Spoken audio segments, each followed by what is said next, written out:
নমস্কার। আমরা আলোচনা করছি ডেকার্টের মেডিটেশনস গ্রন্থের তৃতীয় অনুধ্যান, থার্ড মেডিটেশন। যে তৃতীয় অনুধ্যানের শিরোনাম হচ্ছে of god that he exists. আমরা গত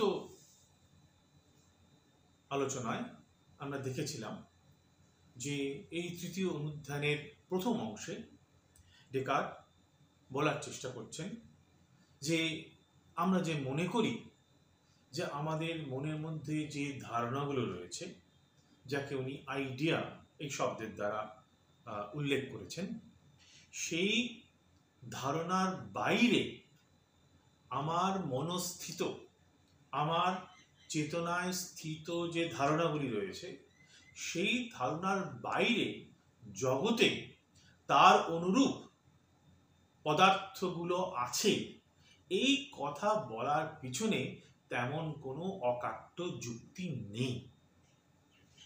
এবং আমরা যে মনে করি যে আমাদের চেতনায় স্থিত ধারণাগুলির বাইরে বহির্জগতেও অনুরূপ অনেক পদার্থ আছে, এটাকে উনি বলেছেন যে এটা সর্ট অফ ব্লাইন্ড ইম্পালস।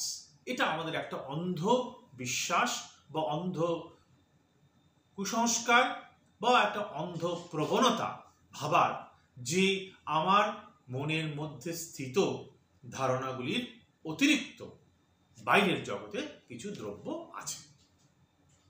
অর্থাৎ এক অর্থে এক ধরনের ভাববাদী দর্শনের প্রতিষ্ঠা ডেকার্ট করার চেষ্টা করছেন এই বক্তব্যের মাধ্যমে। এইবার ডেকার্ট বলছেন যে এই যে প্রশ্নটা, যে আমার মনস্থিত যে ধারণাগুলি আমার মনের মধ্যে আছে, সেই ধারণাগুলোর অতিরিক্ত আমার বাইরে, আমার মনের বাইরে অর্থাৎ বহির্জগতে কিছু আদৌ আছে কিনা, এই প্রশ্নটাকে আমরা অন্যভাবেও ব্যাখ্যা করতে পারি, এই প্রশ্নটাকে অন্যভাবে বুঝতে পারি, এবং তার একটা সম্ভাব্য উত্তরও ডেকার্ট দিয়েছেন। এবং সেই উত্তর দেওয়ার চেষ্টা থেকেই ডেকার্ট তার যে ঈশ্বরের ধারণা, সেই ঈশ্বরের ধারণার দিকে তিনি ধীরে ধীরে অগ্রসর হবেন। এখন যদি আমরা ধারণার কথা ভাবি, যাকে ডেকার্ট বলছেন আইডিয়া, এই ধারণা তো এক অর্থে আমার মনে স্থিত, আমার চেতনায় স্থিত। কাজেই এক অর্থে এই ধারণাগুলি আমার চেতনারই একটি বিশেষ রূপ, যাকে ডেকার্ট বলেছেন মোডস অফ কনসিয়াসনেস। আমার চেতনারই একটা বিশেষ রূপ, চেতনারই একটা বিশেষ বিবর্ত হচ্ছে এই ধারণাগুলি। কাজেই আমার মনের মধ্যে যত ধারণা আছে, যত রকমের ধারণা আছে, সব ধারণাগুলি কিন্তু এক অর্থে আমার চেতনারই নানা বিবর্তন, আমার চেতনারই নানা রূপ, আমার মানস জগতের নানা প্রকাশ।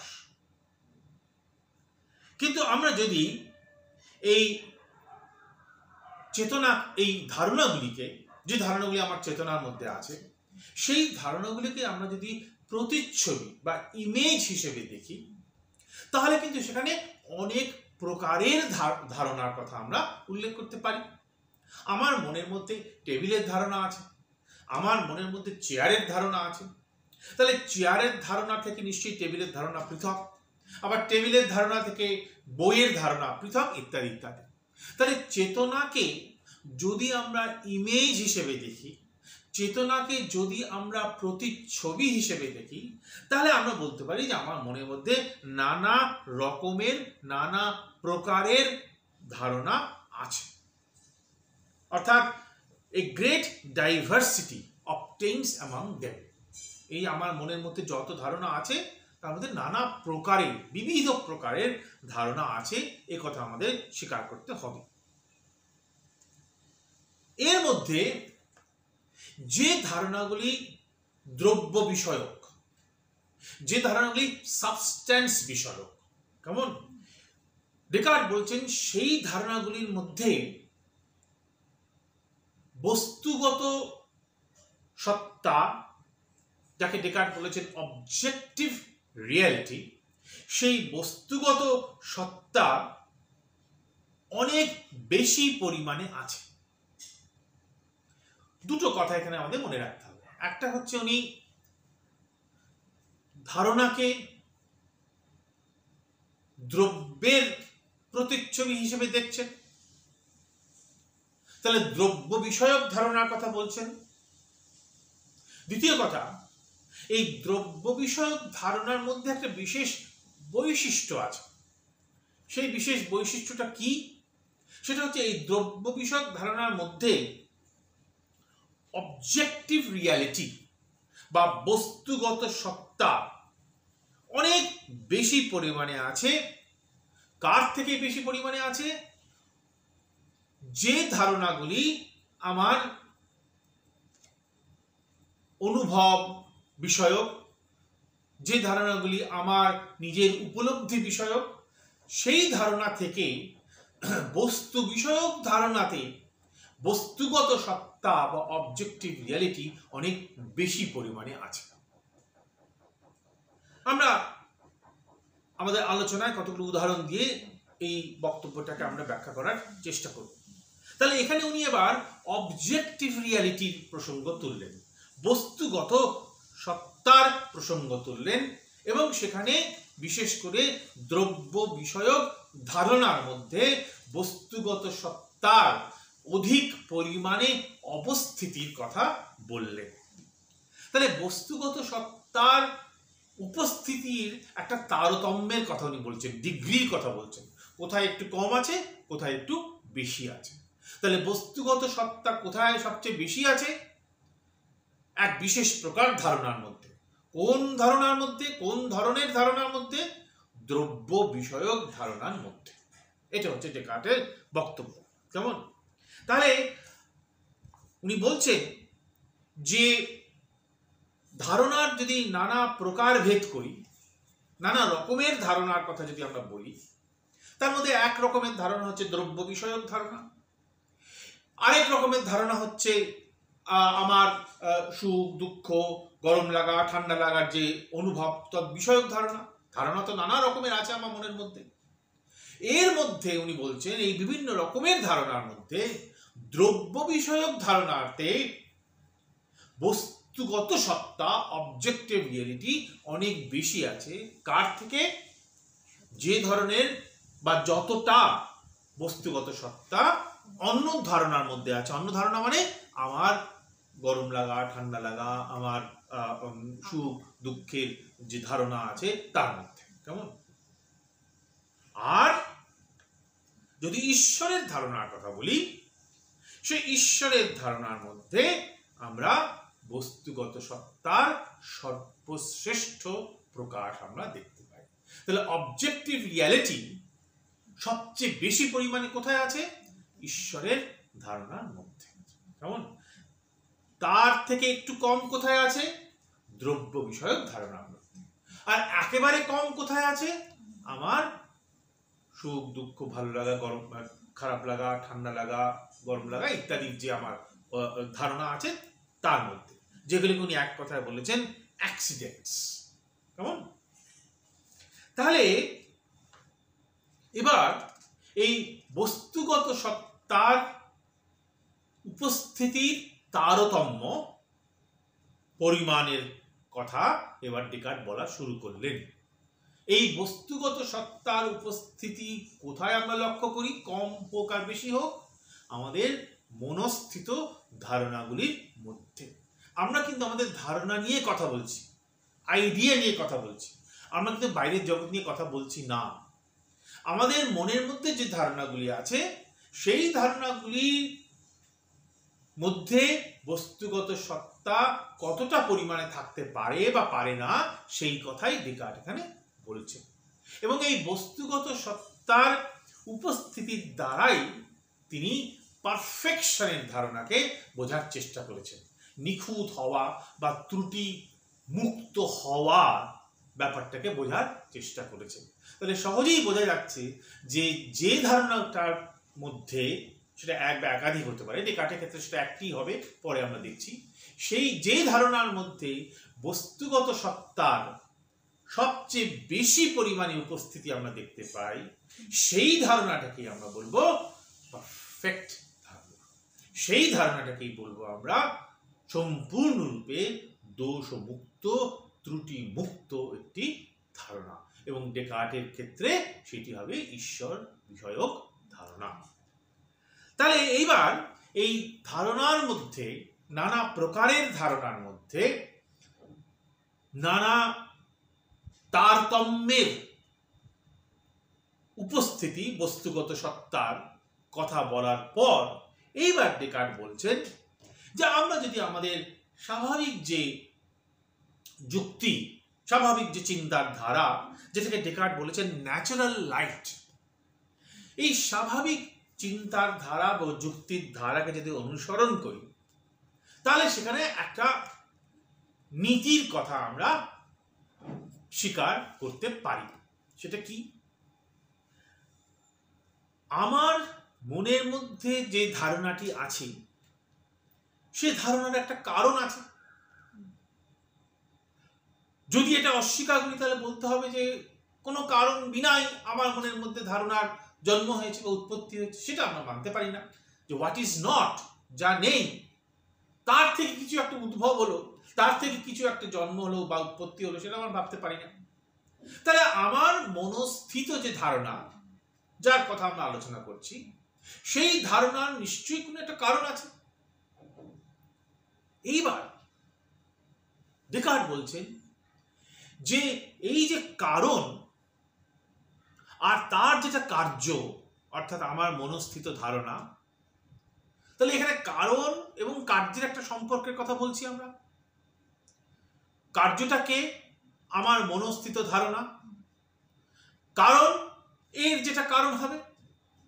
কিন্তু মনে রাখতে হবে যে এই কারণের সঙ্গে কার্যের সম্পর্কটা একটা বিশেষ প্রকারের হতে হবে। অর্থাৎ এমন হতে পারবে না যে যে কার্যের মধ্যে যতখানি বস্তুগত সত্তা আছে, সেই কার্যের কারণের মধ্যে তার চেয়ে কম বস্তুগত সত্তা থাকবে, এটা হতে পারে না। আর বস্তুগত সত্তার উপস্থিতি দিয়েই যদি আমরা ত্রুটি মুক্ত বা দোষ মুক্ত বা পারফেকশন এই ধারণাটাকে বোঝার চেষ্টা করি, তাহলে আমরা বলতে পারি যে কার্য কখনোই কারণের থেকে মোর পারফেক্ট হতে পারে না। কেমন? অর্থাৎ কারণের মধ্যে বস্তুগত সত্তার উপস্থিতি যতটা থাকবে, কার্যের মধ্যে বস্তুগত সত্তার উপস্থিতি ততটা বা তার কম থাকতে পারে, তার বেশি থাকতে পারে না। অর্থাৎ a less perfect cause cannot produce a more perfect effect. ডেকার্টের ভাষায় বলতে গেলে যে not only that what is cannot be produced by what is not, অর্থাৎ কোনো কিছু নেই, অভাব, তার থেকে কিছু এলো, এটা যেমন বলতে পারি না, but likewise that the more perfect, in other words that which contains in itself more reality, cannot be the effect of the less perfect. অর্থাৎ less perfect কখনো কারণ হতে পারে না more perfect, আর less perfect কখনো কারণ হতে পারে না more perfect এর। তার তাৎপর্য কি? পারফেকশনকে বুঝছি কিভাবে? বস্তুগত সত্তার উপস্থিতির সাহায্যে। তার মানে লেস পারফেক্ট মানে যেখানে বস্তুগত সত্তার উপস্থিতি কম আছে, মোর পারফেক্ট মানে যেখানে বস্তুগত সত্তার উপস্থিতি বেশি আছে। তাহলে it cannot be the effect of the less perfect, মানে লেস পারফেক্ট মানে যেখানে বস্তুগত সত্তার উপস্থিতি কম আছে। এই রকম কারণ থেকে এমন একটি কার্যের উৎপত্তি হতে পারে না যে কার্যের মধ্যে বস্তুগত সত্তার উপস্থিতি অনেক বেশি আছে। যদি এটা আমরা স্বীকার করি এই সাধারণ নিয়মটা, তাহলে এবার আমাদের ধারণাগুলির ক্ষেত্রেও একই কথা প্রযোজ্য হবে। অর্থাৎ আমার মনস্থিত ধারণাগুলির মধ্যে যতটুকু বস্তুগত সত্তার উপস্থিতি আছে সেই ধারণাগুলির যা কারণ তার মধ্যে তার চেয়ে কম বস্তুগত সত্তার উপস্থিতি থাকতে পারে না। সহজ কথায় বলতে গেলে আমার মনস্থিত ধারণাগুলি যতটা পারফেক্ট তার কারণগুলি তার থেকে কম পারফেক্ট হতে পারে না। অর্থাৎ less perfect cause cannot produce a more perfect idea in my mind. এটা হচ্ছে ডেকার্টের কথা। কেমন? তাহলে এইবার উনি বলছেন, এবার কতগুলো উদাহরণ দিয়ে এবার এই সাধারণ যে নিয়ম সেটাকে ব্যাখ্যা করার চেষ্টা করছেন। উনি বলছেন যে সাধারণভাবে আমরা এটা মনে করি, এবং মনে করাটা কোনো দিক থেকে অযৌক্তিকও নয়, যে একটা প্রস্তরখণ্ড কোথা থেকে এলো, তার নিশ্চয়ই কিছু কারণ আছে। তাহলে সেই কারণের মধ্যে প্রস্তরখণ্ডের মধ্যে যে ধরনের কেমিক্যাল উপাদান আছে, যে ধরনের ভৌত নানা দ্রব্য আছে, সেই দ্রব্যগুলো নিশ্চয়ই ওই প্রস্তরখণ্ডের যে কারণ তার মধ্যে কোনো না কোনো অবস্থায় ছিল, কোনো না কোনো ভাবে উপস্থিত ছিল। তা না হলে পাথরটার উৎপত্তি হলো কিভাবে? কেমন?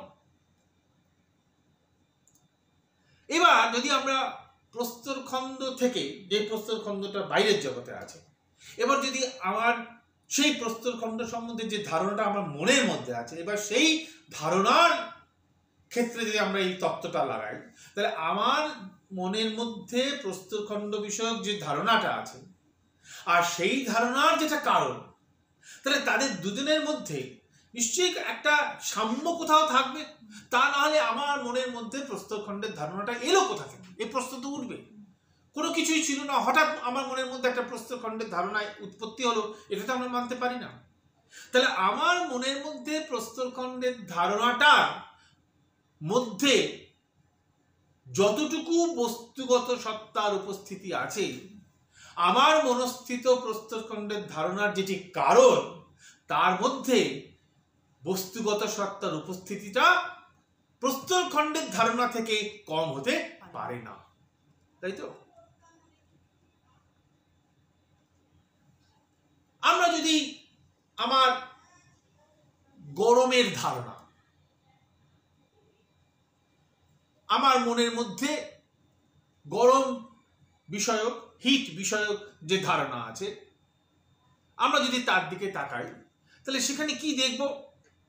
সেখানে দেখব যে আমার গরমের যে ধারণাটা আমার মনের মধ্যে আছে, সেই ধারণার যেটা কারণ, সেটাও নিশ্চয়ই ওই গরমের ধারণার মধ্যে যে বস্তুগত সত্তা রয়েছে, যে অবজেক্টিভ রিয়েলিটি আছে, সেই গরমের ধারণার কারণের মধ্যে বস্তুগত সত্তার উপস্থিতি এর চেয়ে কখনো কম হতে পারে না।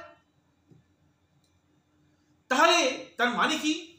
তার মানে হচ্ছে এই আমার মনের মধ্যে গরমের যে ধারণা, সেটা তো আমার চেতনারই একটা বিবর্তন, একটা প্রকাশ, একটা রূপ। তাহলে সেই ধারণার যেটি কারণ, সেটিও কোনো না কোনো ভাবে আমার চেতনারই একটা অংশ হবে, কোনো না কোনো অর্থে আমার চেতনারই একটা রূপ হবে। কাজেই কারণ আর সেই কারণের ফলে আমার মনের মধ্যে যে ধারণা উৎপত্তি হয়েছে, এই দুটোর মধ্যে বস্তুগত সত্তার উপস্থিতির যদি একটা আমরা উপস্থিতির যদি একটা হিসেব করি, তাহলে আমরা কখনোই এটা বলতে পারবো না যে আমার মনের মধ্যে গরমের যে ধারণাটা রয়েছে তার মধ্যে বস্তুগত সত্তার উপস্থিতি যতখানি রয়েছে, আর সেই গরমের ধারণার যে কারণ তার মধ্যে বস্তুগত সত্তার উপস্থিতি তার চেয়ে অনেক কম রয়েছে। অর্থাৎ তাহলে যদি এই কথা অস্বীকার করি, তাহলে আমাদের ওই যে পুরনো কথা সেটা স্বীকার করতে হবে যে লেস পারফেক্ট থেকে আমরা মোর পারফেক্ট এফেক্টকে পেতে পারি, যেটা ডেকার্ট বলছেন, এটা আমরা স্বীকার করতে পারি না। তাহলে যদি আমাদের মনস্থিত ধারণাগুলির মধ্যে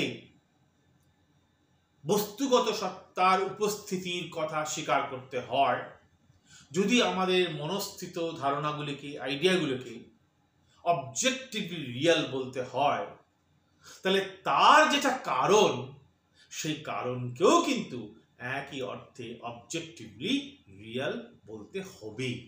যদি না বলি তাহলে আমাদের স্বীকার করতে হবে যে অবজেক্টিভলি রিয়েল নয় এমন কারণ থেকে অবজেক্টিভলি রিয়েল এমন কার্যের উৎপত্তি সম্ভব, যেটা আমরা কখনোই স্বীকার করতে পারি না। কেমন? তাহলে এবার বলছেন, তাহলে আমরা এবার কিসের আলোচনা করছি? আমার মনস্থিত ধারণাগুলির কারণের কথা আলোচনা করছি, তাই তো? এবং আমার মনস্থিত ধারণা এবং সেই ধারণাগুলির কারণ, তাকে আমি বোঝার চেষ্টা করছি ওই বস্তুগত সত্তার উপস্থিতির নিরিখে। এবার এই কারণের কথা যদি আমরা বলতে থাকি, তাহলে আমাদের মনস্থিত ধারণাগুলির কিছু কারণের কথা আমরা উল্লেখ করতে পারি, আবার সেই কারণের কিছু কারণের কথা উল্লেখ করতে পারি, এবং এইভাবে আমরা অনন্তকাল পিছনে এগিয়ে যেতে পারি, পিছনে চলে যেতে পারি। কিন্তু ডেকার্ট বলছেন যে অনন্তকাল এরকম পিছনে আমাদের যেতে হবে না, একটা জায়গায় আমাদের থামতে হবে। কোথায় থামবো? উনি বলছেন এই ধারণাগুলোর কারণ, তার কারণ এই অন্বেষণ করতে করতে করতে করতে আমরা এমন একটা প্রথম আদি ধারণায় পৌঁছবো, কেমন? যে প্রথম আদি ধারণাটা, যেটাকে ডেকার্ট বলছেন ফার্স্ট আইডিয়া, কেমন? সেই আদি প্রথম যে ধারণা, সেটা এক ধরনের আর্কেটাইপ, এক ধরনের আদর্শ, এক ধরনের নমুনা, কেমন? এক ধরনের আদর্শ একটা ধারণা থাকবে, যেটা কিনা আদি ধারণা, এবং সেই আদি ধারণা থেকে আমরা পর্যায়ক্রমে পরবর্তী নানা ধাপের ধারণাগুলির সৃষ্টি বা ধারণাগুলির উৎপত্তির কথা আমরা ভাবতে পারি, কেমন? তাহলে যদি একদম নিচের দিকের ধারণাগুলির মধ্যে বস্তুগত সত্তার উপস্থিতি আমাকে স্বীকার করতে হয়, তাহলে একটু আগেই ডেকার্ট যে নিয়মের কথা বললেন, সেই নিয়ম অনুসরণ করে সেই ধারণাগুলির মনস্থিত সেই ধারণাগুলির কারণের যদি আমরা একটা শৃঙ্খলা তৈরি করতে থাকি, কারণ তার কারণ তার কারণ তার কারণ করতে করতে একদম আদি কারণে আমরা পৌঁছলাম, সেই আদি কারণের মধ্যেও কিন্তু বস্তুগত সত্তার উপস্থিতি আমাকে স্বীকার করতে হবে। তার মানে কি, সেই যে আদি কারণ, সেই যে আর্কেটাইপ, সেই যে আদর্শ, সেই যে নমুনা, যার থেকে পরবর্তী কালের সমস্ত ধারণাগুলোর উৎপত্তি হয়েছে, হ্যাঁ, সেই আদি যে ধারণা, যাকে ডেকার্ট বলছেন ফার্স্ট আইডিয়া, সেটাও কিন্তু অবজেক্টিভলি রিয়েল হতে হবে। সেটা অবজেক্টিভলি রিয়েল না হলে পরবর্তীকালের যে নানা পর্যায়ে যে ধারণাগুলি আমার মনের মধ্যে উৎপত্তি হয়েছে, সেগুলোকেও অবজেক্টিভলি রিয়েল আমরা বলতে পারবো না। তাহলে এই আলোচনা থেকে ডেকার্ট বলছেন যে কি সিদ্ধান্তে আমরা তাহলে পৌঁছতে পারি। What conclusion shall I draw from it all? এই আলোচনা থেকে আমরা কি সিদ্ধান্ত আমরা গ্রহণ করতে পারি? উনি বলছেন এই সিদ্ধান্ত যে যদি আমার মনস্থিত ধারণাগুলির মধ্যে বস্তুগত সত্তার উপস্থিতি স্বীকার করতে হয়, তাহলে কারণ কার্য ধারা প্রয়োগ করে আমরা দেখতে পারব যে এই ধারণাগুলির উৎপত্তি আমার মধ্যে হয়নি। আমি ছাড়া জগতে আরো কোনো সত্তা আছে, যে সত্তা এই সমস্ত ধারণার আদি কারণ। Besides myself, there is some other being who exists as the cause of that idea. তাহলে আমার মনের মধ্যে যে ধারণাগুলি আছে, যে ধারণাগুলির মধ্যে বস্তুগত সত্তার উপস্থিতি আছে, সেই ধারণাগুলি যদি কারণের দিকে আমরা তাকাতে থাকি, কারণ প্রবাহের দিকে যদি আমরা তাকাতে থাকি, তাহলে দেখব যে আমি ছাড়াও এই জগতে আরো একটি সত্তা আছে, যে সত্তা কিনা অস্তিত্ববান এবং যে সত্তা হচ্ছে আমার মনস্থিত সকল ধারণার আদি কারণ, ফার্স্ট কজ। সেই সত্তাই হচ্ছে ডেকার্টের কাছে ঈশ্বর। এবার ডেকার্ট ঈশ্বরের ধারণায় এবার যাচ্ছেন, সেই ধারণাকে এবার বিশ্লেষণ করার চেষ্টা করছেন। তাহলে এখন আমার মনের মধ্যে নানা বিষয়ক ধারণা আছে। আমার মনের মধ্যে জড়দ্রব্য বিষয়ক ধারণা আছে, চেয়ার, টেবিল, ঘট, পট ইত্যাদি ধারণা আছে।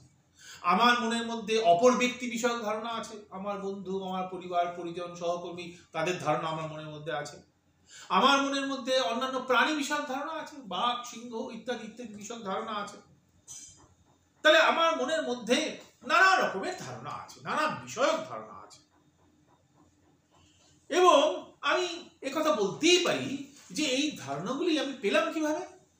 আমি অপরের সঙ্গে মিশেছি, আমি আমার বন্ধু বান্ধব, পরিবার, পরিজন, সহকর্মী তাদের সঙ্গে মিশেছি, মিশে তাদের বিষয়ে আমার একটা ধারণা তৈরি হয়েছে। আমি বাঘ, সিংহ হয় চাক্ষুষ দেখেছি, নয় আমি টিভিতে দেখেছি, তাদের ব্যবহার, তাদের আচরণ দেখে আমার বাঘের একটা ধারণা, সিংহের একটা ধারণা আমার মনের মধ্যে এসেছে, ইত্যাদি ইত্যাদি। তাহলে জড়দ্রব্য সম্পর্ক, জড়দ্রব্যের ধারণা সম্পর্কে একই কথা। আমি অনেক টেবিল দেখেছি, দেখে দেখে টেবিলের একটা ধারণা আমার মনের মধ্যে তৈরি হয়েছে। তাহলে এই যে জড়দ্রব্য বিষয়ক ধারণা, অন্যান্য ব্যক্তি বিষয়ক ধারণা, অন্যান্য প্রাণী বিষয়ক ধারণা, এগুলো আমি তৈরি করতে পেরেছি নিজের মধ্যে। কিভাবে? যে সেই আমি ছাড়া জগতে যারা আছে, আমার সহকর্মী, আমার পরিবার, পরিজন, বন্ধু বান্ধব, তাদের সঙ্গে মিশে, অন্যান্য প্রাণীগুলোকে দেখে, তাদের আচরণ দেখে ইত্যাদি ইত্যাদি। এবার উনি এই যে ধারণাগুলো আমার মধ্যে আছে, এই ধারণাগুলোকে আমি কতটা স্পষ্টভাবে, নির্দিষ্টভাবে জানি, সেই প্রসঙ্গ তুলেছেন।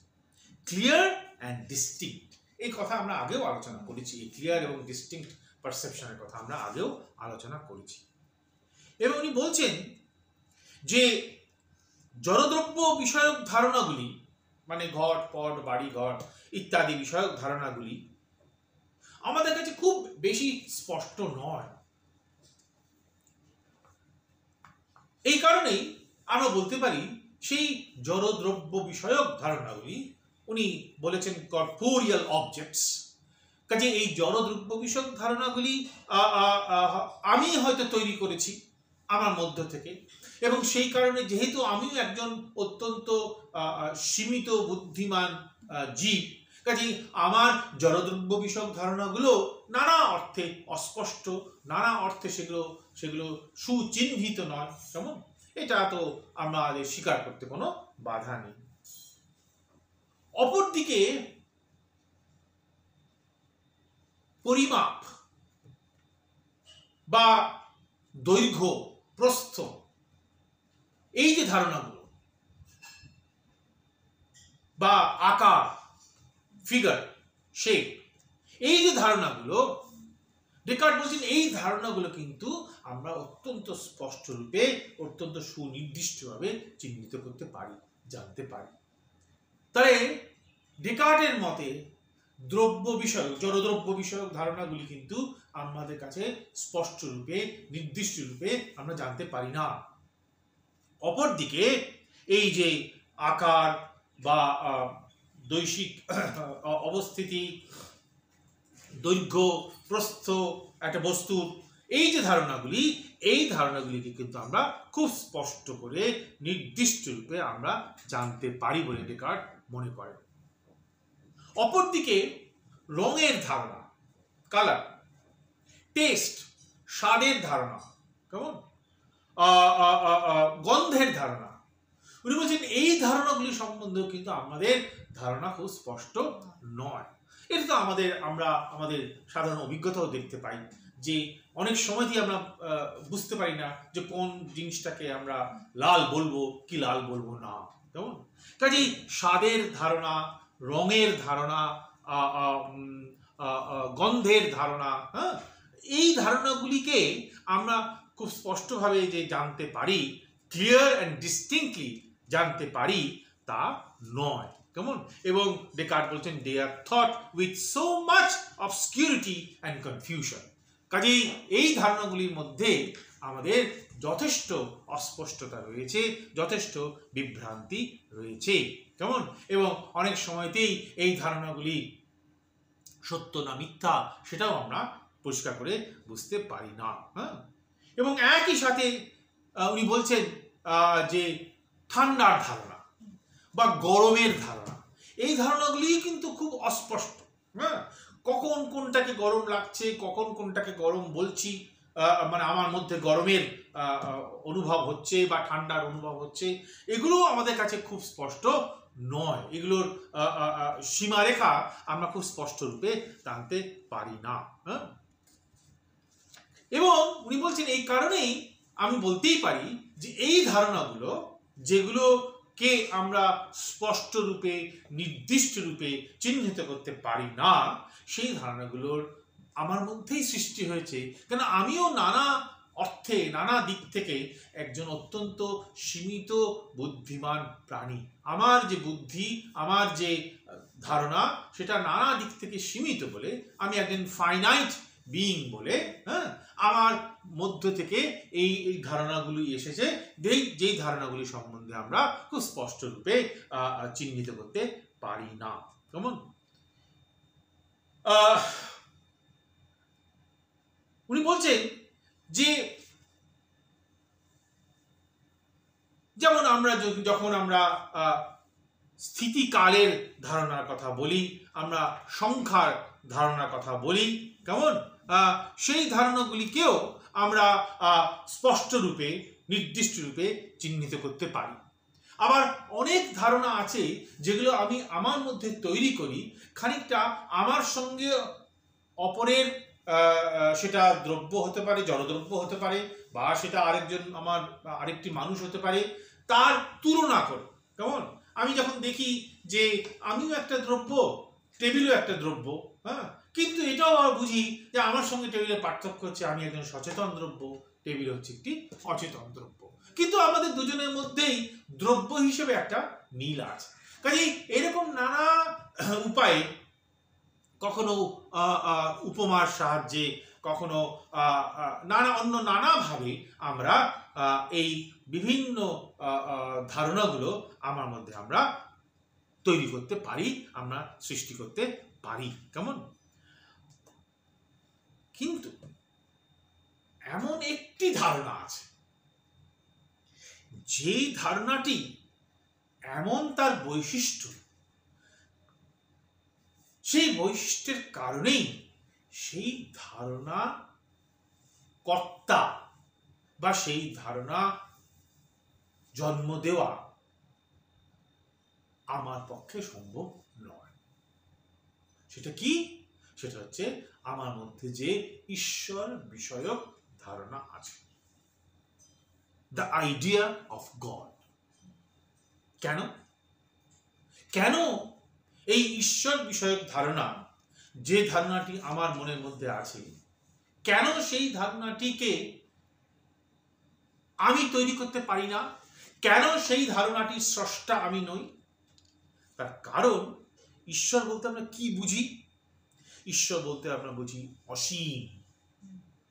ঈশ্বর বলতে আমরা বুঝি সম্পূর্ণরূপে স্বতন্ত্র, কোনো অবস্থাতেই কোনোভাবেই অপরের উপর নির্ভরশীল নয়। ঈশ্বর বলতে আমরা বুঝি সর্বজ্ঞ, সমস্ত কিছু জানে। ঈশ্বর বলতে আমরা বুঝি সর্বক্ষমতাবান।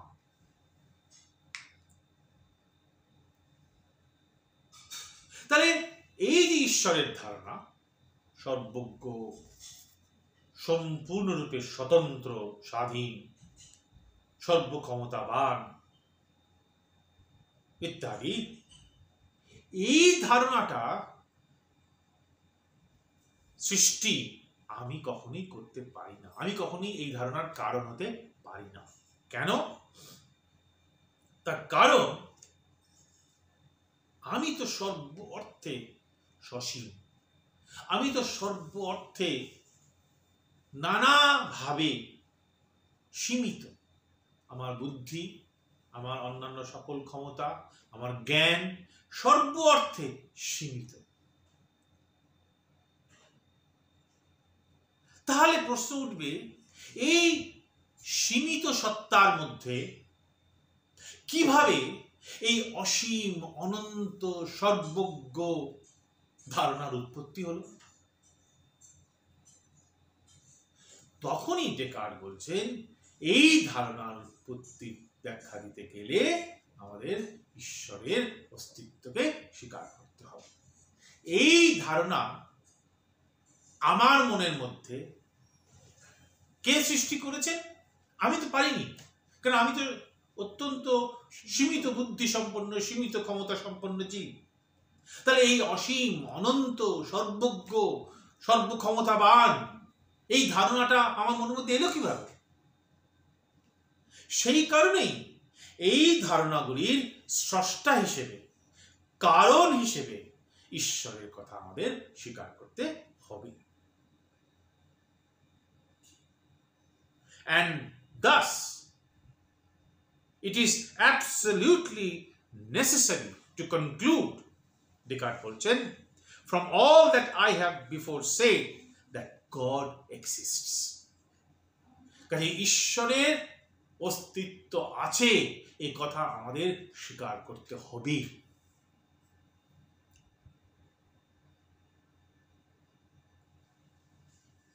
তা যদি স্বীকার না করি, তাহলে আমার মনের মধ্যে এই সর্বজ্ঞতার ধারণা, সর্বক্ষমতা বান এই ধারণা এলো কোথা থেকে?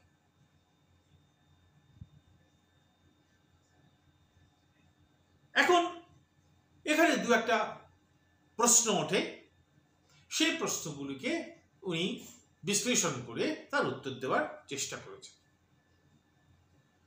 উনি বলছেন যে আমি সর্ব অর্থে সীমিত, আমি সর্ব অর্থে ফাইনাইট বিইং। সেই কারণেই আমি হয়তো কোনোদিনই ওই ইনফাইনাইট বিইংকে জেনেছি এই দাবি করতে পারবো না। কারণ ইনফাইনাইট বিইংকে জানতে গেলে ইনফাইনাইট ক্ষমতার অধিকারী হতে হবে, আর আমি মানুষ হিসেবে নানা অর্থে সীমিত। কাজেই আমার এই সীমাবদ্ধতার মধ্যে থেকে আমি সেই অসীম, সেই অনন্ত সত্তাকে জেনেছি এই দাবি হয়তো আমি কোনোদিনই করতে পারবো না। কিন্তু একই সাথে এটাও অস্বীকার করতে পারবো না যে ঈশ্বরের অস্তিত্ব নেই। তার কারণ আমার মনের মধ্যে এই যে সর্বজ্ঞতার ধারণা, এই যে সর্বক্ষমতাবান হওয়ার ধারণা, এই ধারণাটা কখনোই সীমিত জীব হিসেবে আমি তৈরি করতে পারি না। আমার পক্ষে এই অনন্ত, অসীম, সর্বজ্ঞ, সর্বক্ষমতাবান হওয়ার ধারণাটা তৈরি করা কখনোই সম্ভব নয়। কাজেই যদিও সসীম জীব হিসেবে আমার পক্ষে ওই অনন্ত, অসীম ঈশ্বরকে জানা সম্ভব নাও হয়, তার মানে এই নয় যে ঈশ্বরের অস্তিত্ব নেই। আমার মনের মধ্যে এই অসীম অনন্তের যে ধারণা রয়েছে, সেই ধারণাগুলির কারণ হিসেবে ঈশ্বরের অস্তিত্ব আমাকে স্বীকার করতে হবে। এবং উনি বলছেন যে ওই ক্লিয়ার এবং ডিস্টিংক্টের কথা আবার আনছেন, যে আমি সুস্পষ্ট করে, সুনির্দিষ্টভাবে এই ঈশ্বরের ধারণাকে আমি জানতে পারি। ঈশ্বরের ধারণা মানে ওই সর্বজ্ঞ সর্বক্ষমতাবান সত্তার ধারণাকে আমি স্পষ্ট রূপে জানতে পারি। এবং আমার যে নানা রকমের ধারণার কথা আমরা আগে উল্লেখ করেছি, সেই সমস্ত ধারণার থেকে অনেক বেশি স্পষ্ট করে, অনেক বেশি সুনির্দিষ্ট রূপে আমি ঈশ্বরের ধারণাকে জানতে পারি। যদি আমরা ডেকার্টের উদাহরণ দিই, তাহলে বলতে পারি যে আমার গরমের ধারণা, যেটা একেবারেই অস্পষ্ট, যেটা একেবারেই অনির্দিষ্ট, যেটা একেবারেই আমার পক্ষে সেই ধারণাটাকে বোঝা খুব স্পষ্ট রূপে কোনোদিনই সম্ভব নয়। এটা একটা এক্সট্রিম। আর একটা এক্সট্রিম হচ্ছে ঈশ্বরের ধারণা, যাকে আমি স্পষ্ট রূপে সুনির্দিষ্ট রূপে জানতে পারি। এবং এই যে অনন্ত অসীম সর্বজ্ঞ সর্বক্ষমতাবান ঈশ্বরের ধারণার কথা যে বলা হচ্ছে, উনি বলছেন এই যে অনন্তের ধারণা, এই যে সর্বজ্ঞতার ধারণা, এই সর্বজ্ঞতার ধারণাকে কিন্তু আমরা ওই অল্পজ্ঞতার ধারণার বিপরীতে বুঝবো না, যে একজন একটু কম জানে আর একজন বেশি জানে, এইভাবে বুঝবো না। ঈশ্বরের ধারণাকে কিন্তু আমরা ওই অল্পজ্ঞতার বিপরীতে বুঝি না। ঈশ্বরের ধারণাকে আমরা এইভাবেই বুঝি যে এমন একটি সত্তা, এমন একটি ধারণা, যে ধারণাটার মধ্যেই সর্বজ্ঞতা উপস্থিত রয়েছে, যে ধারণাটা সর্বজ্ঞতার ধারণা, সর্বক্ষমতাবান হওয়ার ধারণা দিয়েই তৈরি। কাজে অল্পজ্ঞ বা অল্প ক্ষমতাবানের বিপরীতে ঈশ্বরের সর্বজ্ঞতাকে আমরা বুঝছি না। ঈশ্বরের সর্বজ্ঞতাকে আমরা এক লপ্তে, একভাবে, অখণ্ড রূপে আমরা ঈশ্বরের সর্বজ্ঞতা বা সর্বক্ষমতাবান হওয়ার যে ক্ষমতা, তাকে আমরা বুঝি। কেউ বলতে পারেন যে আচ্ছা, এই যে সর্বজ্ঞতার ধারণা, কোনো না কোনো অর্থে এটা মানুষই তৈরি করেছে। কাজে আমার মধ্যে যে সর্বজ্ঞতার ধারণা, সেটা আমিই তৈরি করেছি। তার জন্য ঈশ্বরের অস্তিত্বের কথা, ঈশ্বরের সত্তার কথা ভাবার আমাদের দরকার নেই। যারা এরকম কথা বলেন তারা আরো বলেন যে আমরা যদি এই সীমিত মানুষের কথা ভাবি, আমরা তো ধরুন গতকাল কিছু জ্ঞান আমার হয়েছিল, তার সঙ্গে আজকে আবার কিছু জ্ঞান আমি জানলাম, কিছু নতুন জ্ঞান আমি জানলাম, আগামীকাল আরো কিছু জ্ঞান জানবো। তো এইভাবে করতে করতে আমিও তো সর্বজ্ঞতার দিকে এগিয়ে যেতে পারি। কাজে একজন সসীম সীমিত বুদ্ধি সম্পন্ন মানুষও তো সর্বজ্ঞতার দিকে এগিয়ে যেতে পারে। তাহলে সর্বজ্ঞতার ধারণাটা মানুষের মধ্যেই আছে, মানুষই সর্বজ্ঞতার ধারণাকে তৈরি করেছে, এরকম কথা বলা যেতে পারে। ডেকার্ট বলছেন যে না, এ কথা বলা যাবে না। কারণ কি? তার কারণ, দুটি কারণের কথা উনি এখানে বলেছেন। একটা হচ্ছে যে একথা ঠিকই যে সীমিত বুদ্ধি সম্পন্ন মানুষের ক্ষেত্রে আমরা কথা বলতেই পারি যে তার জ্ঞানটা ক্রমশ বাড়ছে, যত দিন যাচ্ছে সে আরো তার জ্ঞানের পরিধিটা সে বাড়াচ্ছে, ঠিকই, এ বিষয়ে কোনো সন্দেহ নেই। ঈশ্বরের ক্ষেত্রে কিন্তু এই কথা প্রযোজ্য নয় যে ঈশ্বর গতকাল খানিকটা জ্ঞান হয়েছিল, আগামীকাল আরেকটু বেশি জ্ঞান হলো, পরের দিন আরেকটু বেশি জ্ঞান হলো। ঈশ্বরের সর্বজ্ঞতা আর মানুষের সসীম সীমিত বুদ্ধি সম্পন্ন মানুষের যে জ্ঞানের যে বৃদ্ধি, এই দুটোর স্বরূপ আলাদা।